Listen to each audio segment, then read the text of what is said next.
Procedure. ఈ procedure డివేట్ అయిన కాకి వాళ్ళని ఏం చేయమంటారు? మీరు చెప్పండి. మీరు మాట్లాడటం కదా సార్, ఇప్పుడు తెలియాలి. ఎందుకంటున్నా అంటే ఇప్పుడు మీరు పద్ధతిగా చెప్పారు, మేము పద్ధతిగా విన్నాను సార్. ఈ ప్రొసీజర్ డివేట్ అయిన కాకి వాళ్ళని ఏం చేయమంటారు? మీరు ఒక్క మాట నాకు చెప్పండి సార్.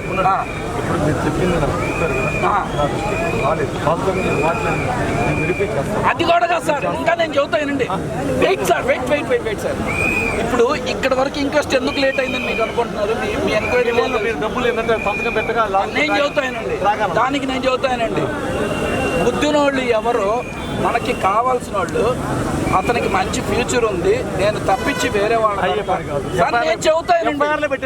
నేను చెప్పేదేనండి సార్, మేము ఏదో మెయింటైన్ చేసుకుంటాము, ఎంతో కొంత మీకు డబ్బులు ఇప్పిస్తామని వీళ్ళని ఆపారో లేదా అడగండి. ఇక్కడ ఉన్నారు, అడగండి సార్.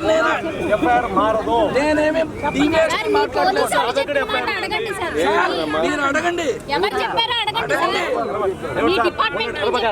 ఇప్పుడు మీరు ఎన్ని చెప్పినా కూడా ఒకసారి ఎఫ్ఐఆర్ సుప్రీంకోర్టుకి హైకోర్టుకి ఈమెయిల్ వెళ్ళిపోయిన తర్వాత మన చేతిలో ఉండేది కాదు. ఆల్రెడీ ఆ రోజు వెళ్ళిపోయింది.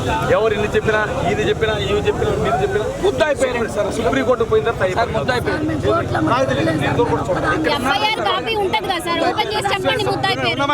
విశ్వేశ్వరరావు, మేము విశ్వేశ్వరరావు. ఎన్ని గంటలకి? నిన్న సాయంత్రం 6 గంటల 10 నిమిషాలకి ముద్దాయి పేరు ఏం పేరు నేను పెట్టింది విశ్వేశ్వరరావు. పక్కన పెట్టండి సార్.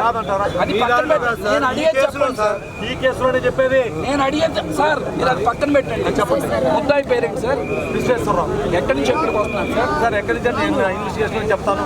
ఇప్పుడు వాడు అద్దంకి రోడ్ తెలియదు సార్. సంతమాలూరు నుంచి వాడి పోతూ ఉన్నాడు. ముందు 2 వెహికల్స్ పోతున్నాయి, వెనకుండి వాడు తాగేసి గుద్దేశాడు. నాకు చెప్పిన సీ గారు చెప్తున్నాడు, గుద్దేశాడు.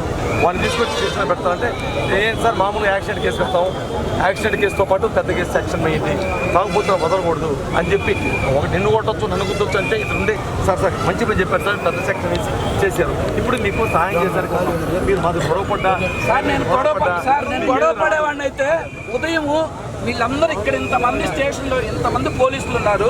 ఉదయం నేను 11 గంటలు ఇక్కడికి వచ్చి గొడవ చేసేవాడిని అయితే అప్పుడే గొడవ చేసేసి వెళ్ళిపోవాలిగా సార్. నేను అడిగింది మీరు చెప్పినంత ఓపికగా మేము విన్నాం కదా సార్. గొడవ చేసే వాళ్ళు మాకు ఉద్దేశం ఉంటే ఎందుకు మేము అప్పుడే గొడవ చేయాలి కదా?